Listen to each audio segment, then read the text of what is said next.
Okay, good afternoon to all. This is Euro-Mediterranean Economists Association event on brain capital, vital for the Sustainable Development Goal and Post-Sustainable Development Agenda. I would like to, first of all, welcome you all to this live event here at the COP28 in Dubai. So starting with really understanding the concept of brain capital is essential. It is, in fact, a capital endowment for wealth creation and well-being, which is essential to design the future of socioeconomic policy actions and initiatives. And I think this is what we have been working on over the past couple of years to really design this new novel concept that integrates the neuroscience, advances in research, and takes also into consideration two aspects, two pillars, which are the health and the brain skills to drive our future and to drive our economy. In fact, this concept goes beyond human capital approach, which in fact does not include the brain health. So really the novel aspect of it, we are also integrating another discipline, which is neuroscience, to really drive our decision making, also drive our choices for the challenges, the societal challenges that we are having. So, in fact, if we look at the concept of brain capital, the way we designed it, it is very much interconnected with the United Nations Sustainable Development Goals that we all know about. But also we think, based on a recently published paper, that this means brain capital could be a vector for a post-SDG agenda. And this is also what we are going to discuss today. So this concept really could be a pillar for what we designed also in our research at the Euro-Mediterranean Economists Association of what we call the well-being economy, where the individuals are in the forefront of the construction. And this is what we would like to see as a transformational change for our economies and for our society. So brain capital could shape our economies toward a well-being economy. So with this, I would like to welcome our panelists today. And I think we have a set of diverse experts in today's panel. I would like to start with my left-hand side, Dr. Harris Eyre, who is the co-founder of the Brain Capital Alliance. He is from Australia. He's a neuroscientist, and he's also a global physician executive. And he has been really the brain capital builder over the past years. And he will inform us about how neuroscience could drive us into our economic choices and how we can develop our new mode of thinking toward our economies. Also, I have the pleasure to present on my right-hand side, Dennis Pamlin, who is the founding partner of the UNFCCC International Innovation Hub, which was launched in COP26 to really also drive our thinking into innovative approaches for the societal challenges that we are facing. Right-hand side, I have my friend also Grammenos, Mastrojeni, who is a Senior Deputy Secretary General of the Union for Mediterranean. In fact, we are today sitting in the Alliance of the Union for the Mediterranean, where we are a partner since last year, COP27 in Sharm el-Sheikh. And also we are neighbors in Barcelona, where we are both based. And my friend Nathalie Hilmi, she's an expert, a global expert, based in Monaco at the Center of Scientifique de Monaco, and she's an expert on environmental economics. So here we are going to discuss, in fact, the interaction between the concept that we have developed on brain capital and the nature capital that she has been one of the leading experts in her work. So I would like to start without further ado to Harris. Harris, please tell us about brain capital and how the whole idea came about. Wonderful. Thank you very much, Rim. Let me just check on my slides. So I wonder if I could have your laptop here and advance the slides. Might be a bit more smooth that way. Okay, so I'm delighted to be here today. Thank you all for listening online. Thanks to my co-panelists as well. I am, I guess, the resident brain guy here. So I want to go into a little bit of the brain stuff before the other experts contextualize this work further. I am essentially formerly a physician and a neuroscientist, and always interested in ways to scale brain health for people.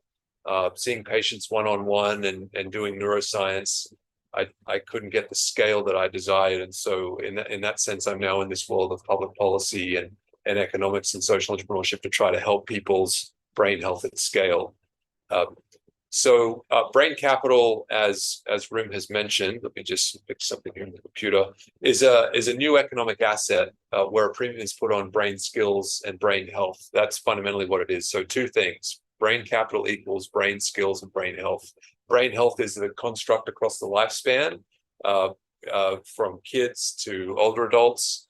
Brain health is about having a healthy brain where you can function and survive and thrive in the world. And skills, brain skills are skills which are critical to our abilities to flourish in the modern economy, to be resilient, to be adaptable, to be creative, to be able to co-pilot with AI, even as a new skill in the world that's only we've needed to learn about in the last 12 months.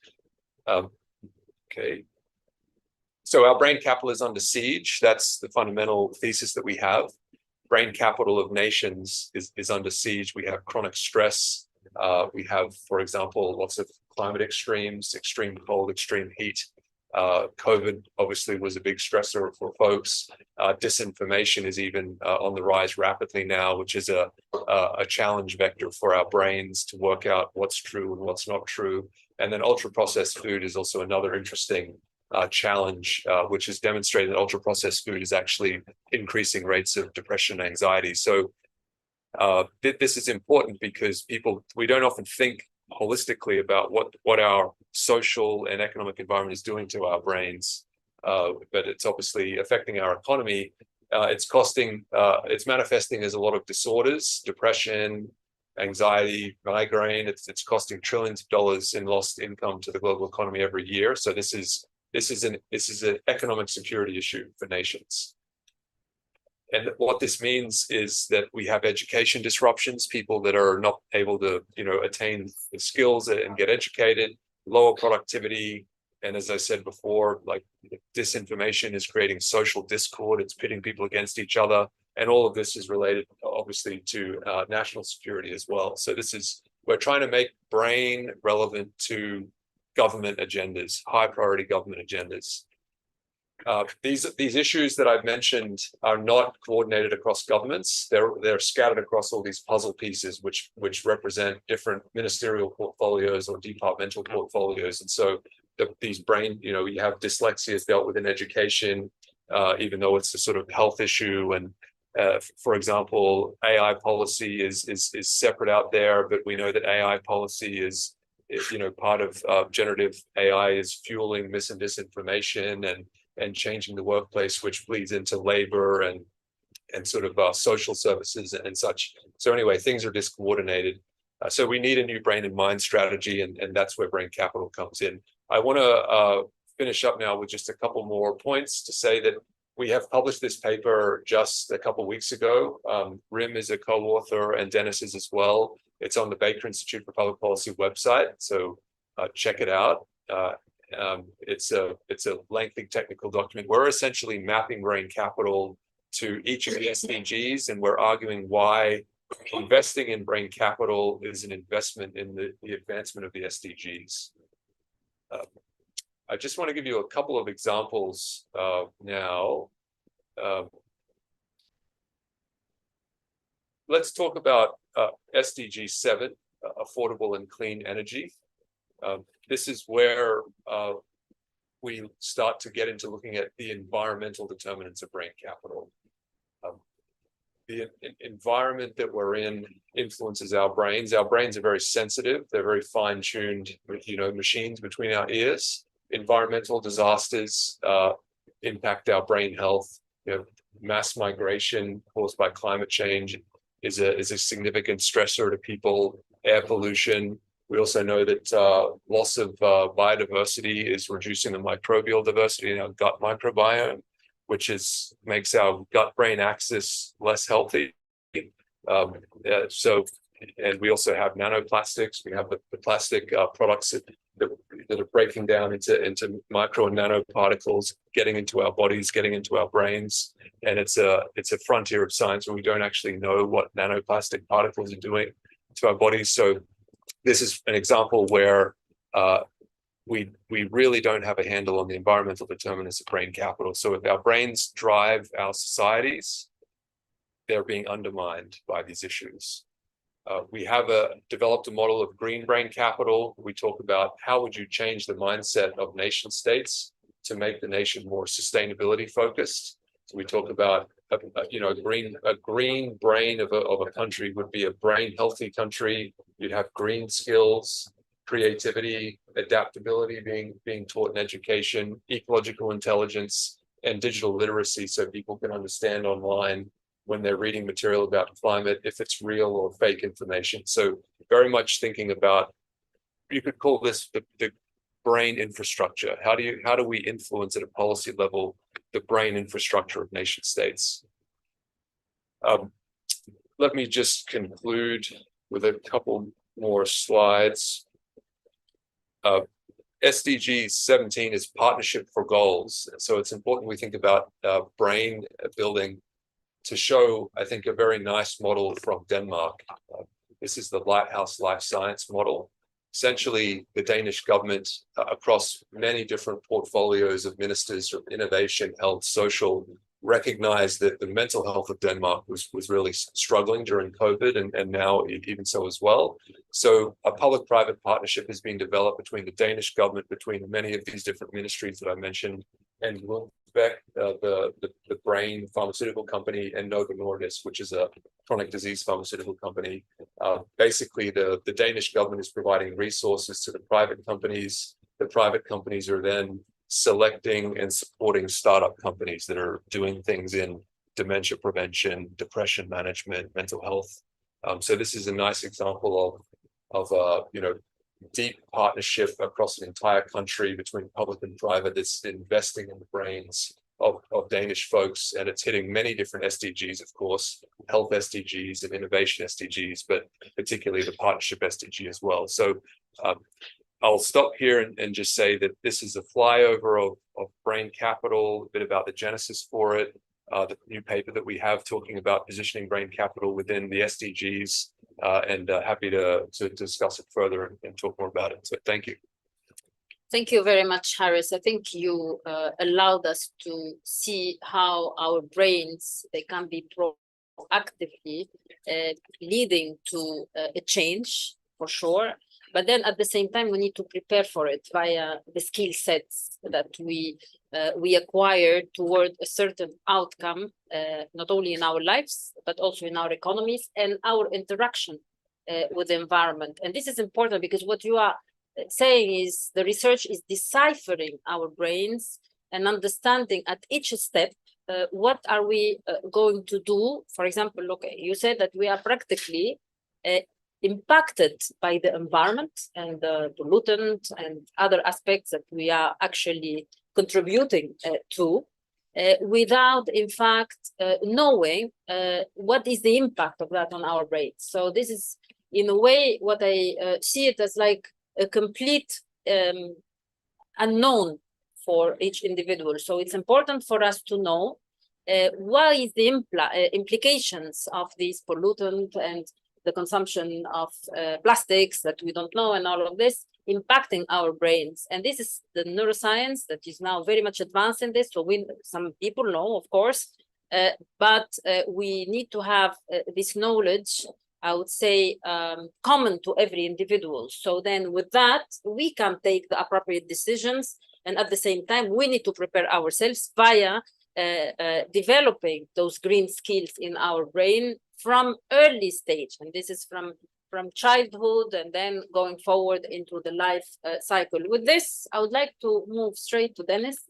Dennis, we've been with you at the UNFCCC pavilion today to discuss, you see, this mind research and brain-mind research and how this can be a driver for a global innovation. And we need to really move this global innovation and interacting it and putting the brain and the mind in the center, while also seeing it as a pillar to address the climatic challenges that we are facing. So please. Thank you. I have a few slides. I don't know if they're available. But basically, I can start by saying it comes at a very interesting time now, because for almost 30 years, we've been addressing climate change, for instance. But we're going on in a very strange way. We've had what we call a static problem approach. We've been asking where the problems are and how to be efficient in dealing with those. But that is, of course, just one half of the equation. And that's where I think it's important to see that brain health and brain capital should not be seen as part of the static problem approach only. It's not about helping us reduce emissions. It is much more, because we need innovation, and in the global innovation, how we work with this expanded focus and say, let's not focus on sectors, let's focus on human needs. And let's not focus only on those who pollute, but those who can provide solutions. And that's where I think this brain capital is very important, because much of the brain capital might actually already be around in companies that are maybe engaged in the outdoor sector, in music, but they're not really here because they're not seen as they have big problems. But when it comes to mental health, to creativity, they might be more important than many other traditional industrial companies that might be able to learn from us. Yeah, thanks. If you can take, so that's really with 11 billion, and this is the image where we have what we call the static problem approach, where if you look at existing sectors, there's also emissions. For those of you listening, probably if you listen in media, 90 to 95% is about this. You talk about climate leadership, then you say someone who's reducing their emissions.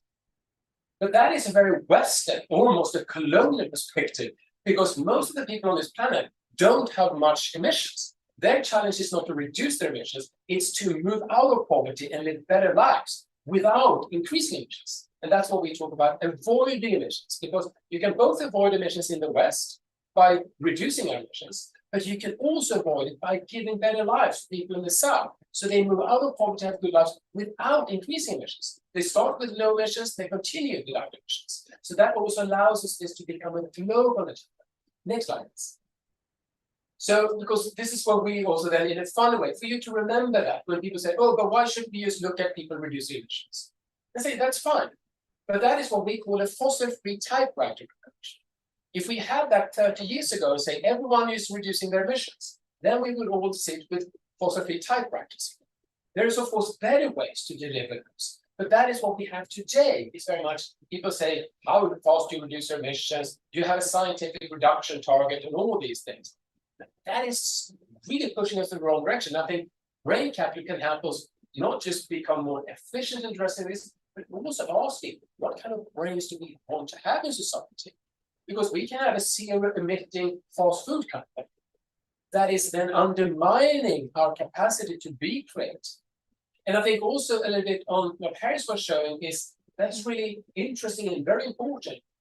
One thing that I think is lacking a little bit is that it's about the problems to reduce our brain capacity. But the other part is what helps increase our brain capacity. Because as policymakers, we should not just make sure that we don't pollute our brains and stress our brains. We should also find the ways to encourage our brain to flourish to the maximum potential. And I think that's where the brain capital can bring in a new element. It's not about reducing the bad, but also increasing the good. So that next slide, because that's really putting the brain capital at the heart of this. Because when we talk about the dynamic perspective, is when we then ask not just who reduce it, but how do we get to live? How do we get to eat? But then ultimately, we don't eat to survive. We don't live to not freeze to death. We want an encouraging place to live where we feel creative, where we can make art, explore things, have fantastic conversation. And I don't want to eat just to satisfy my nutritional. I also want to have a great experience with friends. But most of all, I want to flourish.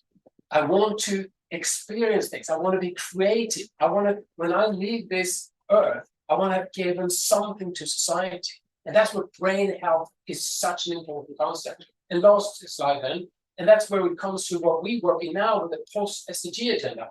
Imagine if we can put this brain health at the center of the post-SDG, not as a tool, but at the very core and say, where are we going? How do we create flow for people?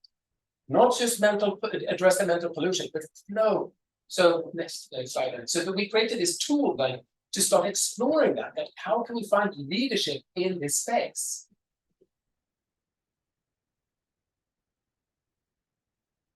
So therefore, we want to have this kind of model, and I'm so happy for this conversation to see now when we start to discuss the post-SDG agenda, what if we put the brain in 3 parts? First, what kind of life and society do we want to have? This would be the ultimate goal. The ultimate goal is not to reduce poverty, to address all these problems, is to have a vision of a fantastic society where people flourish. That's where you can have brain. But you can also have the brain to ask very difficult questions on the biggest challenge we have, the existential ones, the nuclear warfare, the pandemics, the biodiversity collapse, etc. Really the fundamental challenge we face that today is beyond our scope because it's too long term, it's too low a probability, too challenging. But if you talk with any one of the most intelligent people on this planet, from the late Stephen Hawking, even the old Carl Sagan, they said these are the biggest challenges we have, not the small ones. But then also the way that we have it to also address all these things, to understand how do we become this great individual. So I just like to end the last slide there with this: what we need, how we want to deliver, and what we must avoid. All of a sudden, we have brain at the heart of the next agenda, and I really hope that we come to it. Thank you. Thank you very much, Dennis. And I would like to say one thing is that our group has been working since 3 years on this brain capital, and then Dennis has been working on similar approach. And then by chance, we collected our thoughts and our research, and then we met, in fact, today at the COP28. We try to do something practical, pragmatic for this, I would say, a transformational approach that we would like to see. And it is based on a brain, neuroscience. And this is, in fact, the whole idea of having different disciplines working together. And this is, in fact, the key for this transformational change. So these silo approaches that we have been, I would say, very good at already, and it has served the purpose. I don't think it will serve the purpose of the complexity of the challenges that we are facing and the interaction between the different challenges, societal challenges that we're having in terms of economic difficulties, environmental crisis, also the transitions that we are moving from an extractive type of economic model that has been really leading the space for many years to a green, more regenerative type of economic models. We need more complex thinking to be able to reach this. So with this, I would like to move straight to Grammenos. Grammenos, you are an expert in environment, so you know all the environmental challenges. What all of this is telling you? All of this is telling me, well, actually, thank you, if I can also have my slides up. Today I will not speak at all as someone who talks on behalf of the Union for the Mediterranean. I go back to my other competences. I hope nobody gets offended if I say that I gave this presentation to the United Nations General Assembly, and I'm proud to announce that it changed absolutely nothing. So, yes. You know, when we think about climate change, environmental degradation, the automatic thinking of the people is this are big problems.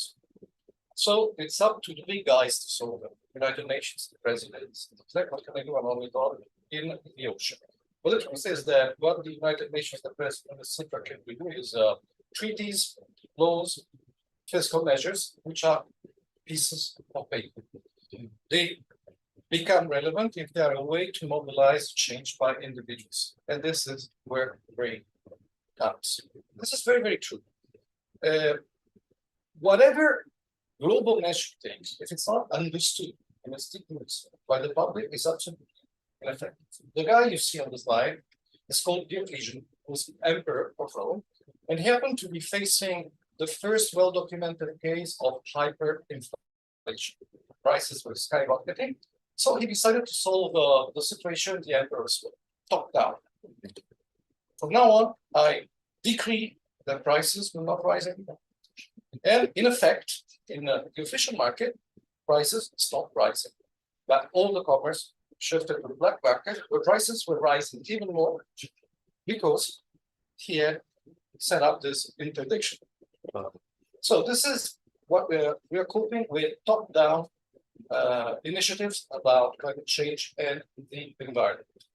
There's another problem with our brains. Next slide, please.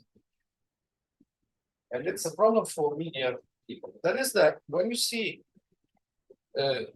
media campaigns for the environment, they target the human being that does not exist.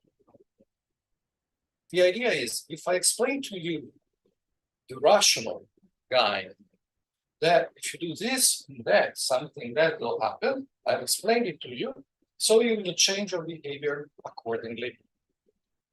It just doesn't work. And next slide. We have another problem. That is that all those that communicate in the opposite direction are smart enough to target the real person. One whose decision making is not based on rationality, but on some deep-rooted instincts and reflexes. Next slide, please. We tried in many ways. If you see those pictures, they are symbolizing the most common way to try to sensibilize public opinion about some common good aspects. That is empathy. Empathy, as you all know, is rooted in a neuronal circuitry called mirror neurons. It was given to us with multiple purposes, not necessarily to be solidaristic. But the moment in which the mirror neuron circuitry developed, evolution shaped it according to the needs at that time. In case of a solidaristic empathic response, empathy was rooted on the perception of sensorial stimuli. That is, if I tell you, for instance, talking about the polar bear, this photo is famous, was the first one used to try to mobilize consciousness. If I tell you the story of the poor polar bear on this chunk of vanishing ice, you will not have an empathic response. You need to see the bear. And you will not be moved just by a description of the misery of this poor guy, but you will even hear him crying. This worked very well in a context in which our range of interest was geographically very short. If you live in a village in which you could every day see the poor boy, the empathic response would mobilize your responsibility. But we are in a world in which what happens to the polar bear is very far away. And so you don't have the empathic stimulus continually. And the result is that this kind of campaigns have been counterproductive. Marketing people know it very well. This kind of campaign is used very much for fundraising. Normally what they do is they show 40 seconds of images of crude suffering, and then they all end with the same phrase. When I ask to my students, what is the last word that they say? My students generally say donate. They forget that the last word that they say is now. Because marketing professionals know that the empathic push lasts between 6 and 10 seconds. Beyond those 10 seconds, we go back to what we really are. That is self-centered, absolutely self-centered, and incapable of grasping common good as something that belongs to me. If it's common, it belongs to no one. Next slide, please.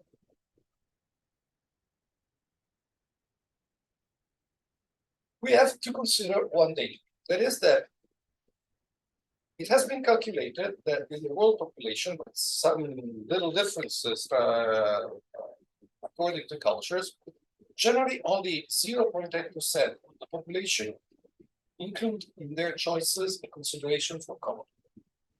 All the rest of the population chooses in the votes not the best candidate for the nation, but the candidate who promises to better protect their own interests. And when we buy something, we very rarely incorporate a demand of, for instance, lack of child labor. This doesn't happen. This very small amount of people normally populate the fair trade shops, which are a fantastic symbol, but they're not the market. And at this stage, we need to mobilize the market. So this way, if you put it this way, the environmental challenge seems hopeless. You can, even if you say to people, the day after tomorrow, the whole system will crumble, we're not wired to listen to that. But still, there is a way, and here the brain comes more into play. Next slide, please. A way that has been thought to us by what happened in the palm oil story.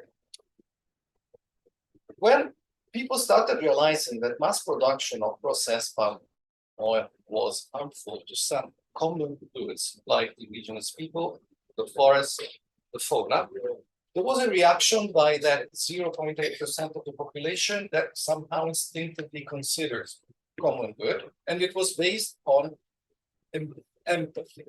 One example is this fantastic video by Greenpeace. This is just a screenshot. It shows an orangutan that defends his home tree from a caterpillar. And it is said that James Cameron took the idea for Avatar from this little film. Fantastic production, which changed absolutely nothing. Absolutely nothing. An appeal that was felt inside during a few seconds, but then since it talked about the common good, it changed nothing. So is there still a possibility to do something? Next slide, please. Well, there is. Because you cannot sell sustainability, transition, the SDGs because they save the world, but you can sell them because they are the better product and they produce better quality of life. Experiments have been run, and the only thing that works is the development of what worked with palm oil. When the message about palm oil shifted from it harms the indigenous people, the forest, whatever you want, to it harms you, which by the way is not totally correct, market choices started to change. But we also know that you cannot have a continuous mechanism based only on personal threat. After a certain amount of time, threat is kind of exercised and is not considered anymore. But the other way around works very well. If you show to people that what is really good for you coincides with sustainability, and this is almost a physical law. I mean, since we co-evolved with the system, it is only normal that we are at the best of our conditions when we are in tune with the system. I also work with neuroscientists. I work with a guy who founded a company called Scientifique, and we measured the difference in satisfaction that you have between the natural product and its artificial surrogate. And unconsciously, difference was enormous, but we can also feel it in our day-to-day life. Imagine we have a very hot day. Our urban, modern guy's instinct is to go into the mall, the shopping center, where we will find a certain segmented service, which is fresh air, but it comes with a price, thermic shock. The rest is not right. We all have a sensation. If in the same day you place yourself below 2 trees, you have exactly the kind of temperature that you need to be in good condition. And it's not magic. We co-evolved with the trees during a million of years. We only started to yield molds some 40 years ago. So this mechanism is very, very powerful. And it is opening new markets that point directly to promising developments into the sustainable transition. The one market and the one example which is more illustrated is the diet. It is true that the more you eat healthy, the more you are sustainable. Next slide. Unfortunately, I only have this in an Italian version. It tells you there are two pyramids. The first one is very well known. It's called the nutrition pyramid. And it's how you should eat to be in good health. But if you pair it with the pyramid of the impact on the environment of the production of each category of food, turns out that the more a certain food consumed in excess harms you, the more its production harms the environment. You have the same reasoning in every possible sector. So, next slide, please. We can leverage an equation. You don't need to sacrifice your comfort and well-being to save the planet because we are in an emergency. Actually, all you need to do is to respect who you are and your real needs. Because by definition, they are sustainable with some co-benefits that don't belong to this discussion. That if you are sustainable, actually you automatically create justice. And here I talk to the economists. What is sustainability? It's not giving up something that you need. It's placing yourself at the higher point of your marginal utility curve. It means if you consume up to the point in which it is useful for you, and you abstain from consuming that excess that harms you, not only you're better, not only you're respecting the environment, but the environment automatically redistributes that excess which is harmful to you to other people who need it. I don't have the time to explain you the mechanism, but believe me, it is true. This is opening a new way to appeal to the brain of people, which is much more powerful than any policy. I know I've talked too much, just two very short examples of markets. One is the support organised food. It's not very transparent, but it is expanding. We are idealists. We would be happy to see it expand because, for instance, it empowers the rural areas around the city, but actually it's expanding because it's perceived as more fashionable, more tasty, and healthier. Tourism. 10 years ago, if you were a rich person, it is important to consider rich people because they are openers of the markets. You could go to the all-inclusive resort, which is an ecological monster and a social monster. Today, the same people pay a huge amount of money for exactly the opposite.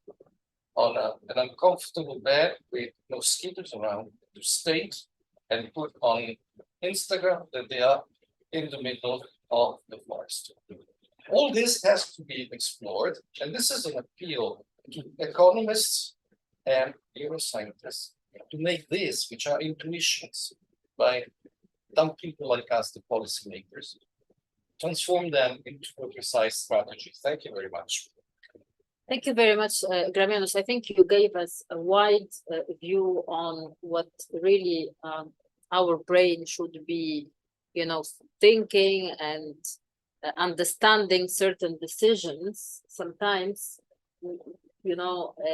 we take certain decisions without really having this complexity of the process within the brain. And I think, again, this is why our idea is trying to decipher a little bit more the interconnections in our brains, in the capacities of our brains, and prepare our brains for increasing, I would say, the value of whatever decisions we make, not only thinking about a short-term consumption factor that we would like to do certain things because of certain ways or context, but really considering all the aspects related to it. And this means that we need to prepare our brain into more or dealing with more complexity of the environments the environment we are in. So of course, it's very complex. I think we need to understand a little bit more how our brain functions. And I know that if we, I mean, of course, I learned a lot from my colleagues, neuroscientists, and we have 86 or 84 billion neurons in the brain, and how they interact, what type of food they need, and all of that. We just are ignorant about all of this. So how is it possible that we can take the right decision? Sometimes we look at the picture and we cannot even connect the dots. So, but then we only see it as a picture, but we don't know that this picture is really happening in some other places. People are in hunger, or animals are disappearing because of our actions, and we are contributing. Each one of us is contributing to that action, but a tiny little bit, because we are simply consuming from a certain, but we just don't know, because there is what I call a fundamental systematic asymmetry of information, and that we are contributing to this asymmetry of information. So just with this, I would like to move to my colleague, Nathalie. Nathalie has been working on nature capital and ocean environmental issues and preservation. And we had a discussion a couple of days ago.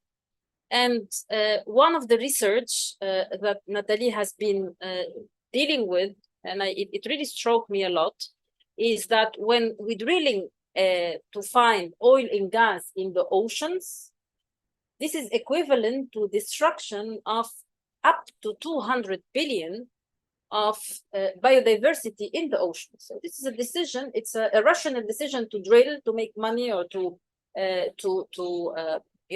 fill out our needs of energy. But then at the same time, we are destructing equivalent amount of 200 billion, or in monetary term, of ecosystemic services inside the oceans. So you heard all the brain capital discussions, and I know that you have been very much in the forefront of natural capital discussions. So how do you see all of this, Nathalie, from your point of view? In fact, you have three main threats. What is that? Climate change. Yeah, it's okay. Is it working? Okay. Climate change, biodiversity loss, and pollution. The three are interlinked, in fact.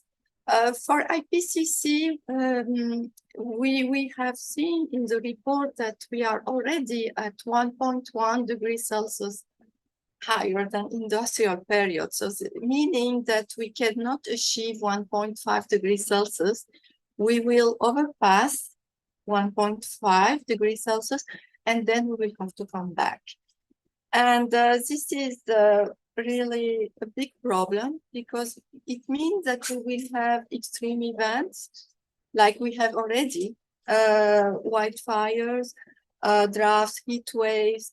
The ocean is acidifying, warming, and already deoxygenating, and this is really affecting our planetary health, not only human health, and also our well-being. So this is a link to the brain capital. It means that climate change is affecting the human beings already.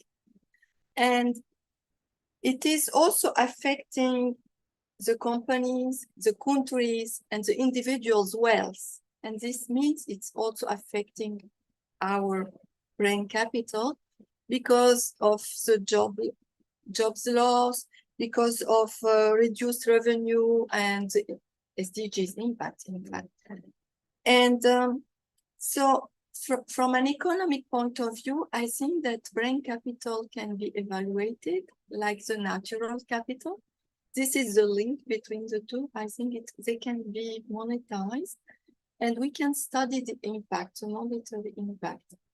And as they have an economic value, we can talk to the decision makers and make them maybe take the right decisions. This is one way. And if we, from my understanding, if we keep our brain and our skills, it will help us to find solutions against climate change.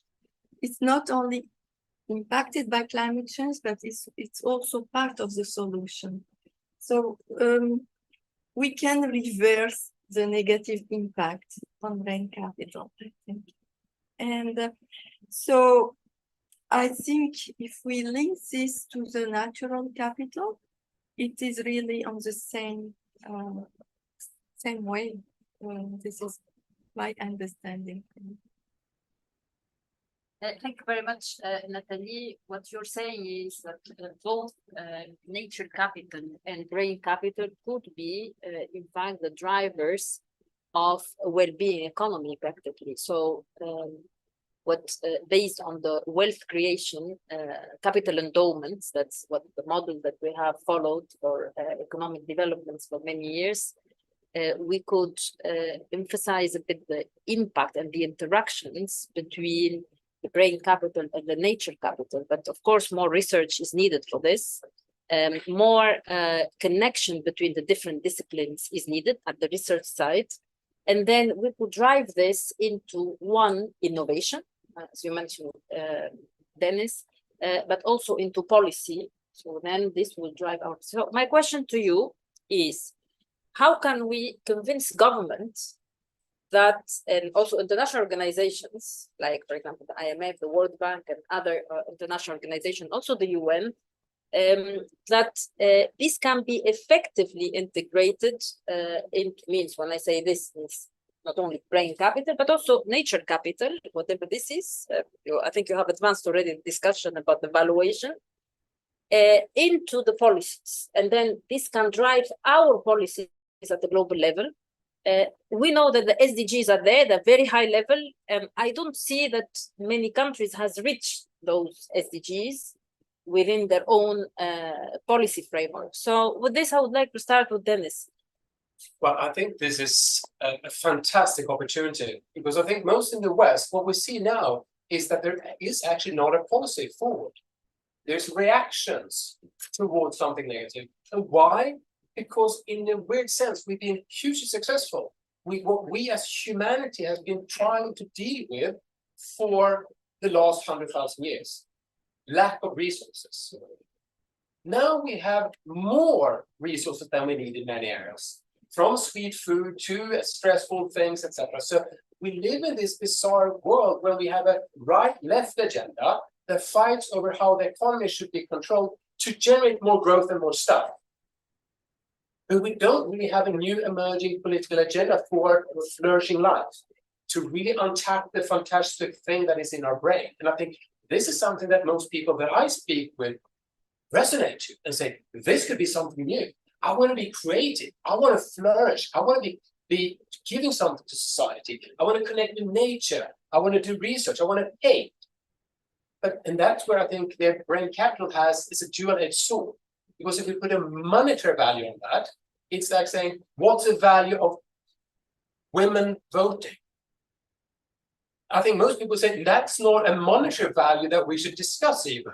That's a human thing. So I think this has also the opportunity to put a new North Star for putting flourishing life for all. And then we discuss how we do that in an efficient way. And that brain capital can then work on two different levels of brain knowledge, because brain knowledge should then be the North Star and say, this is what humans need to thrive. And then we can use brain capital to become efficient in that. Because otherwise, I'm afraid that brain capital can become a tool to use slightly better fossil fuel. So we use the saying of when we have economic things, it's so easy then to turn it into what we call creative accounting. You see many companies now, when they talk about net zero, they not really talk about making the world better. They talk about being a creative way of being able to account for that. And that's where I'm then, I think, is the biggest danger for the brain capital, is that being hijacked. And then people say, oh, within this company that is destroying the nature, we're really pushing for high brain capital. And say, how do we then discuss how that is saying, no. You need to operate on multiple levels. You cannot say that you have within your company if you don't look at the outcome and making other people's. And that's why we had the problem with climate change, is that people have, as I said in the beginning, people are seen as climate leaders if they reduce their emissions. And sometimes by pushing much more fast food and other unsustainable things out there, I usually compare sometimes China and India cities. Cities has cities like Baoding that export renewable energy, etc. They have a big problem with carbon, but their energy and their policy and their industry is about giving something that the world needs. We have cities in Sweden that ranks high on the green index and have high green capacity, brain capacity, but we export SUVs.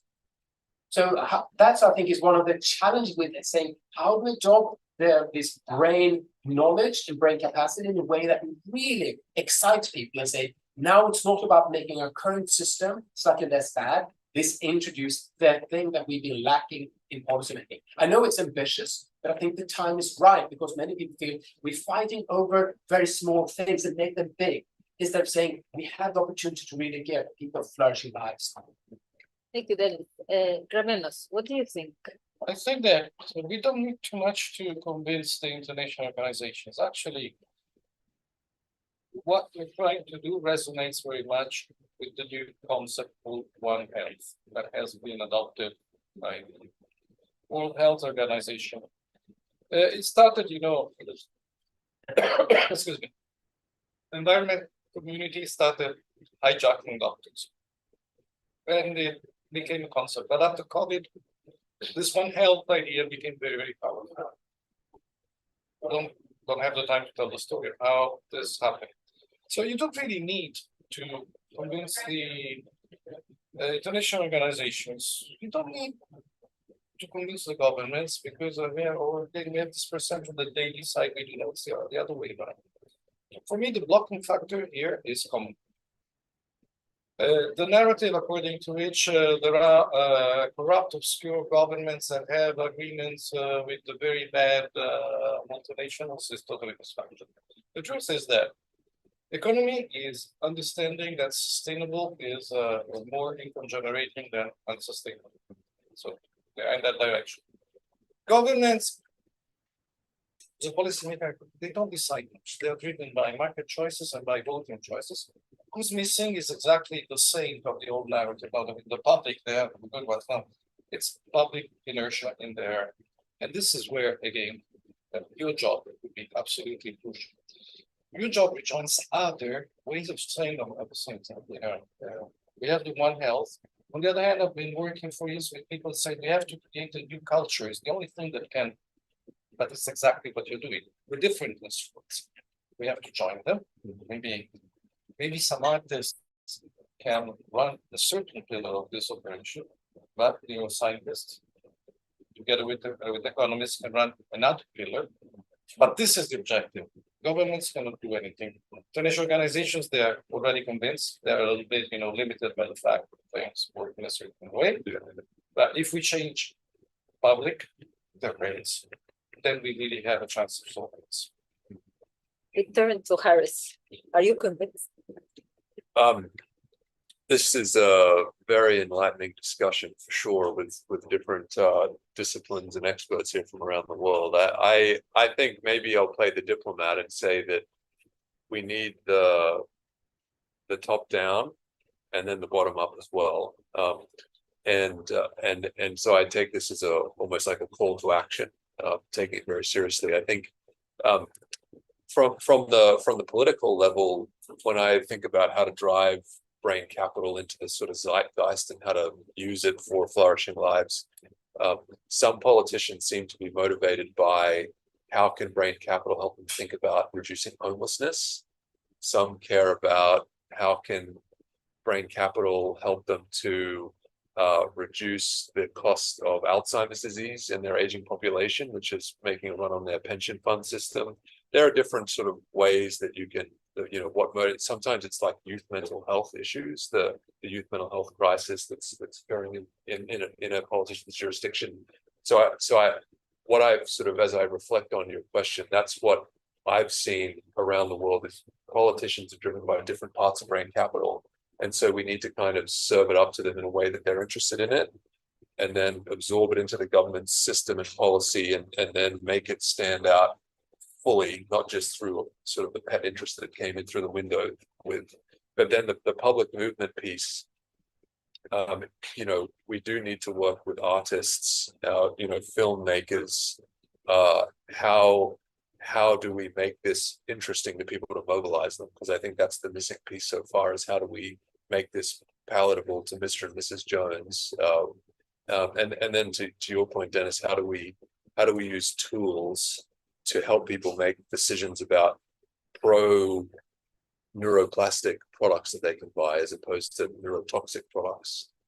So these are other ways of mobilizing grassroots, sort of bottom up. So I think for me, Rim, it's bottom up and top down, and we need to, I think we're almost thinking of a new framework here. We're constructing it on the fly as we speak, which is very helpful. Yeah. Back to Nathalie, we still have 3 minutes. You mentioned the valuation. So we need to put a monetary value on whatever we call brain capital. So it's difficult. We've been thinking about it. Maybe the gains in productivity. We know that our economies are lacking productivity, and this has been in many economies, not only in developed countries, but also in developing countries.